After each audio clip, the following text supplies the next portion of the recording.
पहिने बनी सर बोले भारत माता के ವಿಶ್ವ ಪರಿಸರ ದಿನಾಚರಣೆಗೆ ಸಂಘ ಸಂಸ್ಥೆಗಳ ಪರಿಸರ ದಿನಾಚರಣೆ ಕಾರ್ಯಕ್ರಮಕ್ಕೆ ಜಯವಾಗಲಿ.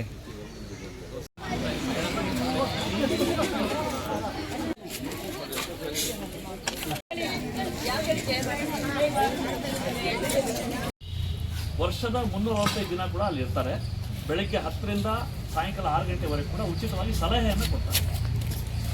ಅದ್ರ ಜೊತೆಗೆ ಯಾರಿಗಾದ್ರೂ ಪ್ರಕರಣ ದಾಖಲಿಸಬೇಕು ಅಂತ ಆದರೆ ಅಥವಾ ಯಾರಾದ್ರೂ ಪ್ರಕರಣ ದಾಖಲಾಗಿದ್ರೆ ಅವರಿಗೆ ನಾವು ನಮ್ಮಲ್ಲಿಂದ ಉಚಿತವಾಗಿ ಸೇವೆ ಸಲ್ಲಿಸಲಿಕ್ಕೆ ಒತ್ತಡವನ್ನು ಕೊಡ್ತೀವಿ.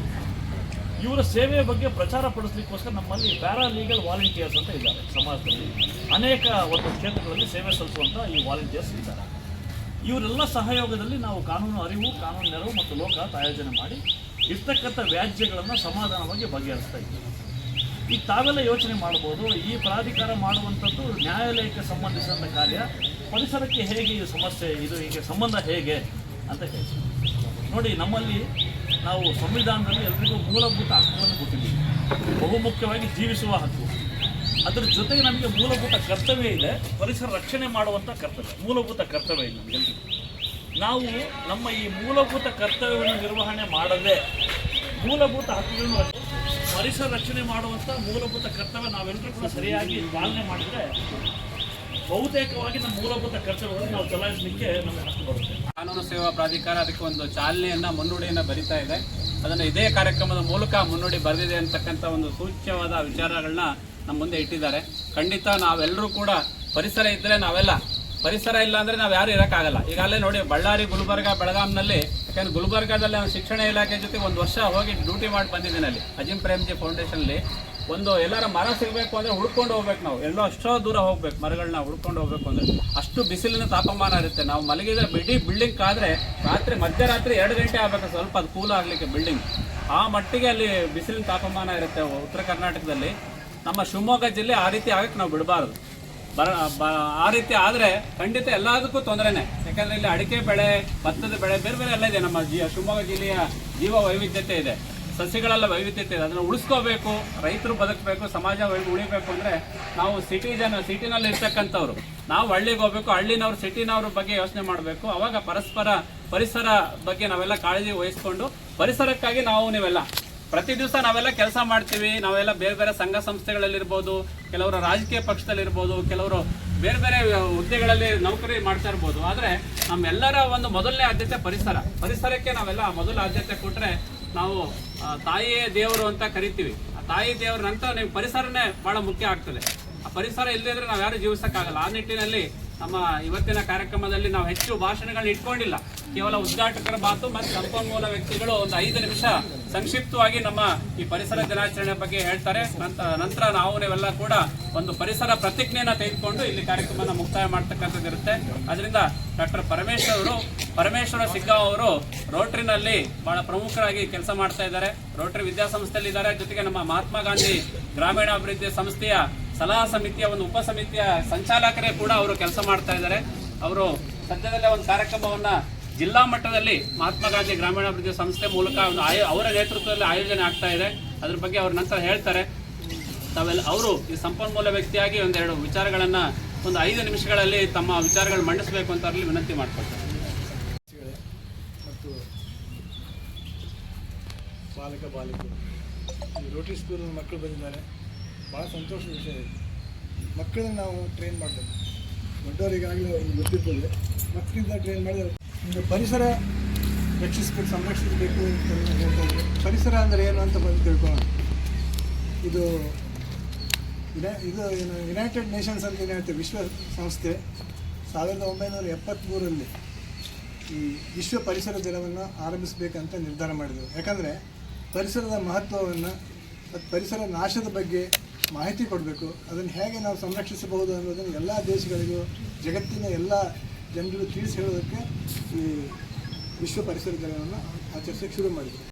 ಮತ್ತು ಇಲ್ಲಿರುವಂತಹ ಜೀವಿಗಳು, ಪ್ರಾಣಿ ಪಕ್ಷಿಗಳಿರ್ಬೋದು, ಕೀಟಗಳಿರ್ಬೋದು, ಅವೆಲ್ಲ ಸೇರ್ಕೊಂಡ್ಬಿಟ್ಟು ಪರಿಸರ ನಿರ್ಮಾಣ ಆಗಿದೆ.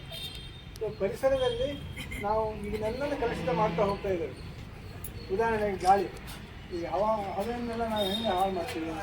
ಈ ಇಂಡಸ್ಟ್ರಿಯಲೈಸೇಷನ್ ಶುರುವಾಯಿತು ಯಾವಾಗ 1750 ಶುರುವಾಯಿತು ಇಂಡಸ್ಟ್ರಿಯಲೈಸೇಷನ್. ಮುಂಚೆಲ್ಲ ಕೈಗಾರಿಕೆಯಿಂದ ವಸ್ತುಗಳನ್ನು ತಯಾರು ಮಾಡ್ತಾಯಿದ್ರು. ಆದರೆ ಆಮೇಲೆ ಬದಲಾಗಿ ಫ್ಯಾಕ್ಟ್ರಿಗಳು ಶುರುವಾಯಿತು. ಆ ಫ್ಯಾಕ್ಟ್ರಿಗಳಿಂದ ಏನೋ ಚಿಮಣಿಯಿಂದ ಬರ್ತದಲ್ಲ, ಅಲ್ಲಿ ಇಂಗಾಲದ ಡೈಆಕ್ಸೈಡ್ ಮತ್ತು ಬೇರೆ ವಿಷಕಾರಿ ಅನಿಲಗಳು ಹೊರಗೆ ಬರೋಕ್ಕೆ ಶುರುವಾಯಿತು. ಇದರಿಂದ ಈ ವಾತಾವರಣ ಕಲುಷಿತವಾಗ್ತದೆ.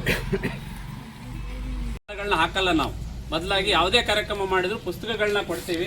ದಯಮಾಡಿ ಯಾರು ತಪ್ಪು ತಿಳ್ಕೊಬೇಡಿ. ಯಾಕಂದರೆ ನಮ್ಮಲ್ಲಿ ಕಾರ್ಯಕ್ರಮಕ್ಕೆ ತುಂಬ ಜನ ಇನ್ಕ್ಲೂಡಿಂಗ್ ಮುಖ್ಯಮಂತ್ರಿಗಳು 3-4 ಜನ ಮುಖ್ಯಮಂತ್ರಿಗಳು ಕೂಡ ಕರೆಸಿದ್ವಿ ಹಿಂದೆ ರಾಜ್ಯ ಮಟ್ಟದ ಕಾರ್ಯಕ್ರಮಗಳಿಗೆ. ಅಲ್ಲೂ ಕೂಡ ನಾವು ಹೂವಿನ ಹಾರ ಹಾಕಿಲ್ಲ. ಸೊ ಅದರಿಂದ ದಯವಿಟ್ಟು ಇದನ್ನು ಬೆಳೆಸ್ಕೊಳ್ಳೋಣ. ಮತ್ತು ಇದಕ್ಕೆ ರ್ಯಾಪರ್ ಹಾಕಬೇಕು ಅಂತ ಯೋಚನೆ ಮಾಡಿದ್ವಿ. ಆಮೇಲೆ ನಮಗೆ ತಕ್ಷಣ ಹೊಳಿತು ಇದು ಸರಿಯಿಲ್ಲ ಅಂತ, ತಕ್ಷಣ ಅದನ್ನು ತೆಗೆಸ್ಬಿಟ್ವಿ. ಸೊ ಆದಷ್ಟು ಅದನ್ನು ಹಾಗೆ ಸಿಂಪಲ್ ಆಗಿ ಕೊಡಬೇಕು ಅಂತ ಈ ಒಂದು ಪುಸ್ತಕವನ್ನು ಮಾನ್ಯ ಗೌರವಾನ್ವಿತ ಹಿರಿಯ ಸಿವಿಲ್ ನ್ಯಾಯಾಧೀಶರು ರಮೇಶ್ ಅವರಿಗೆ ವಿತರಣೆ ಮಾಡಬೇಕು ಅಂತ ಕೇಳ್ಕೊತೀವಿ. ಮಹಾತ್ಮ ಗಾಂಧಿ ಗ್ರಾಮೀಣಾಭಿವೃದ್ಧಿ ಸಂಸ್ಥೆ ಸಾಮಾಜಿಕ ಕಾರ್ಯಕ್ರಮಗಳನ್ನು ಕೂಡ ಸ್ಪಂದಿಸ್ತಾ ಇದ್ದಾರೆ. ದಯಮಾಡಿ ಬನ್ನಿ ಮೇಡಮ್. ಬರಲಿ. ಜನ ಮಹಿಳೆಯರು ಸೇರಿ ಮಹಿಳಾ ಸಂಘವನ್ನು ಚೆನ್ನಾಗಿ ನಡೆಸ್ಕೊಂಡು ಹೋಗ್ತಾ ಇದ್ದಾರೆ.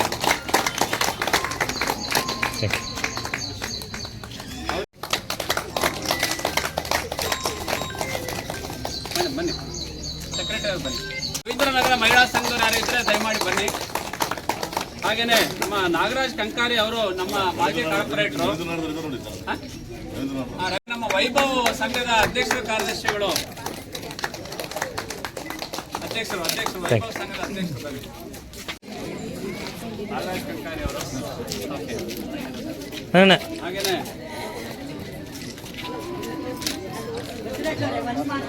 ನಾವು ಪ್ರತಿ ವರ್ಷ ಮಕ್ಕಳಿಗೆ ಬೇಸಿಗೆ ಶಿಬಿರ ಮಾಡ್ತೀವಲ್ಲ ಫ್ರೀಯಾಗಿ ಮಹಾತ್ಮ ಗಾಂಧಿ ಸಂಸ್ಥೆಯಿಂದ. ಪ್ರತಿ ವರ್ಷ ಬಂದು ಅಲ್ಲಿ ಸೇವೆ ಸಲ್ಲಿಸ್ತಾ ಇದ್ದಾರೆ ಅವರು. ಧನ್ಯವಾದಗಳು. ನಮಗೆ ಒಂದು ಅವಕಾಶ ಕೊಟ್ಟಿದ್ದಕ್ಕೆ ಬಸವರಾಜ್ ಸರ್ ಮತ್ತು ಎಲ್ಲ ಟೀಮ್ ಮತ್ತು ನಮ್ಮ ಸಂತೋಷ್ ಸರ್ ಇವಕ್ಕೂ ಮತ್ತು ಭಾಳ ಇದು ಖುಷಿ ಆಗ್ತದೆ. ಧನ್ಯವಾದಗಳು ಸರ್. ಹಾಗೆ ಮಕ್ಕಳೇ ಒಂದು ಹೇಳ್ತೀನಿ ನೋಡಿ, ನೀವು ಏನು ಮಾಡೋದು ಬೇಡ, ಒಂದೊಂದು ಗಿಡ ನಿಮ್ಮ ಮನೆ ಮುಂದ್ಗಡೆ ಇಡಿ, ಅದನ್ನು ಸಾಕಿ. Okay. First prize drawing competition ಬಂದಿದ್ದು ಭೂಮಿಕಾ ಲೈನ್ಸ್. ಬನ್ನಿ.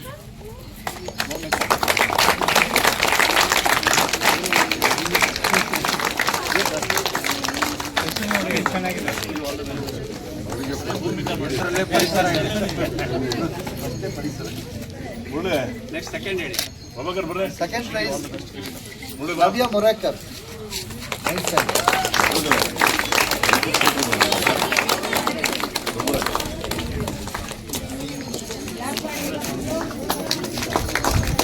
ಧನ್ಯ ಆರ್ 6th standard.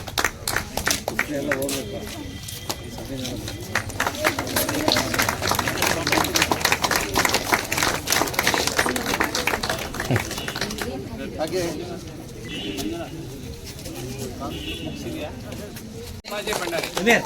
ನಿಷ್ಕರ್ಷ್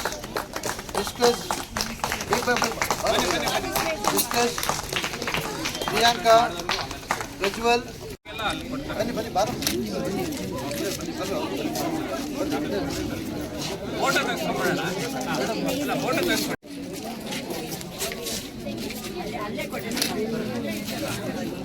ಕೊಡಿ ನೀವು ಕೊಡಿ.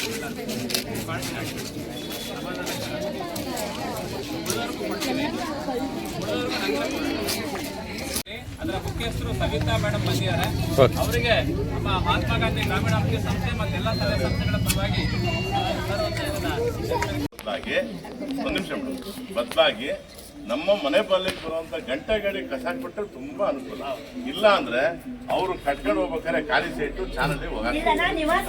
ಒಂದ್ ನಿಮಿಷ ಮೇಡಮ್, ನಾನೆಲ್ಲರಿಗೂ ಒಟ್ಟಾರೆ ಹೇಳ್ತೀನಿ.